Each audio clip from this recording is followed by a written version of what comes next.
এর কানে অর্থাৎ বাংলা মায়ের যে সন্তান রয়েছে, বাংলা মায়ের অর্থাৎ বাংলার যে জনগণ আছে। আসসালামু আলাইকুম শিক্ষার্থীবৃন্দ, কপোতাক্ষ নদীর দ্বিতীয় অংশের আলোচনায় সবাইকে স্বাগত জানাচ্ছি। অর্থাৎ শতক নিয়ে আমরা আলোচনা করব। সনেটের দুটি অংশ থাকে, একটি হচ্ছে অষ্টক আর একটি হচ্ছে শতক। এবং এখানে কবি প্রথমেই বলছেন, আর কি হে হবে দেখা, এটি দিয়ে তিনি সংশয় প্রকাশ করছেন। অর্থাৎ তিনি যখন ফ্রান্সের ভার্সাই নগরীতে ছিলেন তখন তিনি অসুস্থ ছিলেন এবং মৃত্যুর সাথে পাঞ্জা লড়ছিলেন। তাই তিনি যখন তার কপোতাক্ষ নদ অর্থাৎ মাতৃভূমি, যে দুগ্ধস্রোতরূপী তুমি জন্মভূমি স্তরে বলছেন, সেই কপোতাক্ষ নদকে যখন স্মরণ করছেন তখন তিনি সংশয় প্রকাশ করছেন। কি সংশয় প্রকাশ করছেন? যে তিনি আর বেঁচে নাও থাকতে পারেন। এর জন্য তিনি যদি বেঁচে না থাকেন তাহলে তিনি কপোতাক্ষ নদের কাছে কিভাবে আসবেন। এর জন্য এই যে শতক অংশ, সেই শতক অংশে কি হচ্ছে, যে একটি ভাবের পরিণতির দিকে যাচ্ছে। আমরা এখানে এই যে ভাবটি দেখলাম সেটি হচ্ছে, এটি হচ্ছে কবিতার শুরু, এটি হচ্ছে ৮ নাম্বার লাইন। তারপর এখান থেকে আমরা কি করব, যে এখানে কবিতাটা নেমে আসবে। অর্থাৎ এটি হচ্ছে ভাবের পরিণতি। এই পরিণতি হচ্ছে এই 14 নম্বর লাইন পর্যন্ত। তাহলে এখানে ৮ আর এই ৯ থেকে এই 14 হচ্ছে এই লাল চিহ্নিত অংশটুকু।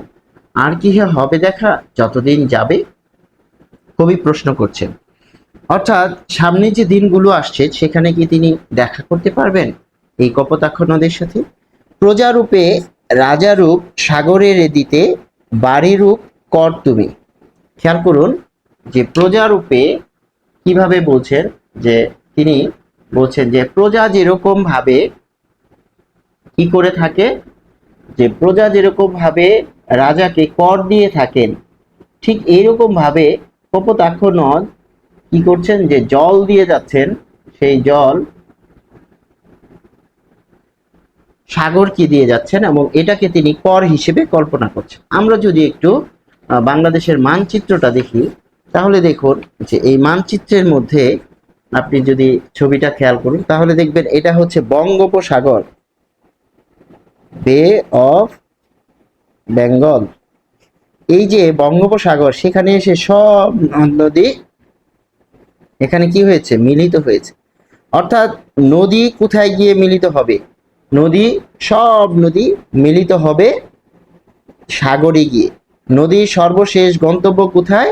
নদী সাগরে গিয়ে মিলিত হবে। এই যে সাগরে এত নদীর, নদ নদীর জল এসে পড়ছে, তাহলে সেই জলকে তিনি কর হিসেবে কল্পনা করছেন। একটি দেশে কোটি কোটি লোক থাকলে সেই কোটি কোটি লোক কিন্তু ওই দেশে ট্যাক্স প্রদান করেন বা কর প্রদান করেন। সেই কর তিনি যে প্রদান করেন সেগুলো রাষ্ট্রীয় কোষাগারে জমা হয় এবং রাষ্ট্র সেখান থেকে ব্যয় করে। তাহলে এই যে বিষয়টিকে তিনি বলছেন যে প্রজারূপে রাজারূপ সাগরেরে দিতে বাড়িরূপ কর তুমি।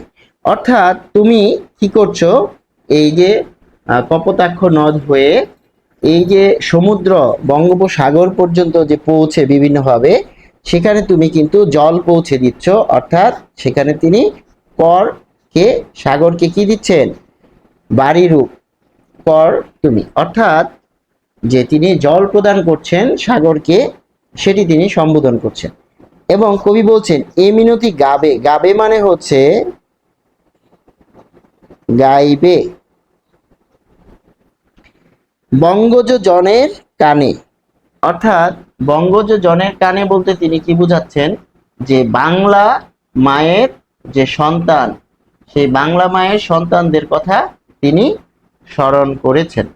বঙ্গজ জন, তাহলে এখানে আমরা যদি বলি বঙ্গজ, বাংলাদেশে যে লোকজন আছে, বাংলার মানুষ, সেই বঙ্গজ জনের কানে কি করবে, তুমি পৌঁছে দিবে কি কথা, যে এই যে সখারিতে, বা সখারিতে মানে হচ্ছে প্রেম রীতিতে, প্রেম রীতিতে বা প্রেম ভাবে। তাহলে এখানে প্রেম ভাবে প্রেম ভাবে তুমি পৌঁছে দিবে আমার সেই কথাটি। কোন কথাটি? এই প্রবাসে মজি প্রেম ভাবে। এই প্রবাসে অর্থাৎ এই প্রবাসে মানে বিদেশে, তিনি যে ফ্রান্সের ভার্সাই নগরীতে ছিলেন সেই কথা বলেছেন, যে এই প্রবাসে অর্থাৎ এই বিদেশে মজি প্রেম ভাবে তিনি কি করছেন, এখানে আরো বলতে পারি বন্ধু ভাবে বা প্রেমের রীতিতে তিনি বলছেন যে আমার একটা মিনতি আছে, এবং মিনতিটি কি, যে বঙ্গজ জনের কানে অর্থাৎ বাংলা মায়ের যে সন্তান রয়েছে, বাংলা মায়ের অর্থাৎ বাংলার যে জনগণ আছে, মানুষ রয়েছে, তাদের কানে আমার এই কথাটি পৌঁছে দিবে। কোন কথাটি পৌঁছে দিবে? যে এই প্রবাসে মজি প্রেম ভাবে লইছে যে তব নাম, তব নাম অর্থাৎ নাম তব, তব মানে এখানে কি, তব মানে তোমার, এখানে তব মানে হচ্ছে কপোতাক্ষ নদ, কপোতাক্ষ নদ। অর্থাৎ এখানে তিনি বলছেন যে আমার একটি অনুরোধ আছে। অনুরোধটি কি? যে তুমি বাংলা মায়ের সন্তানদের কানে পৌঁছে দিবে আমার এই কথাটি। কোন কথাটি? যে এই প্রবাসে মজি অর্থাৎ এই প্রবাসে থেকেও মজি প্রেম ভাবে অর্থাৎ তোমার প্রেমে মগ্ন হয়ে তোমার নাম লইছে, লইছে মানে নিচ্ছে, তাহলে নিচ্ছে কার নাম? কপোতাক্ষ নদের নাম বঙ্গের সঙ্গীতে অর্থাৎ বাংলার গানের সুরে, বাংলার গানের সুরে তিনি করছেন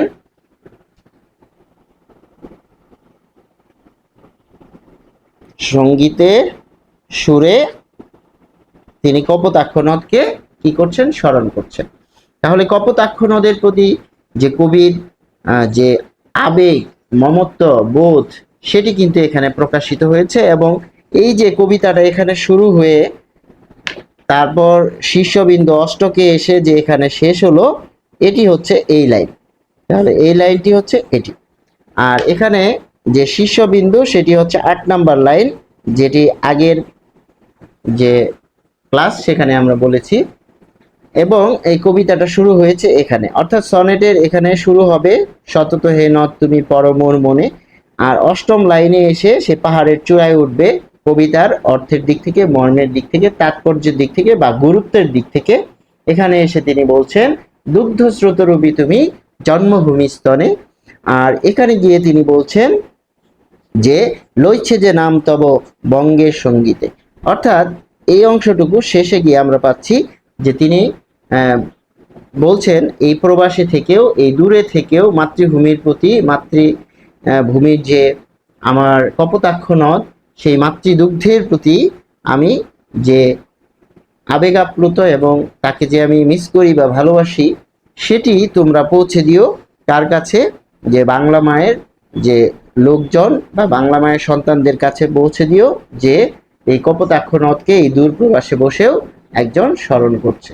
আশা করি আমরা বুঝতে পেরেছি, এবং এর মাধ্যমে কিন্তু যে ক্লাসটি অর্থাৎ যে ষষ্ঠ শতক সেই অংশটি শেষ হলো।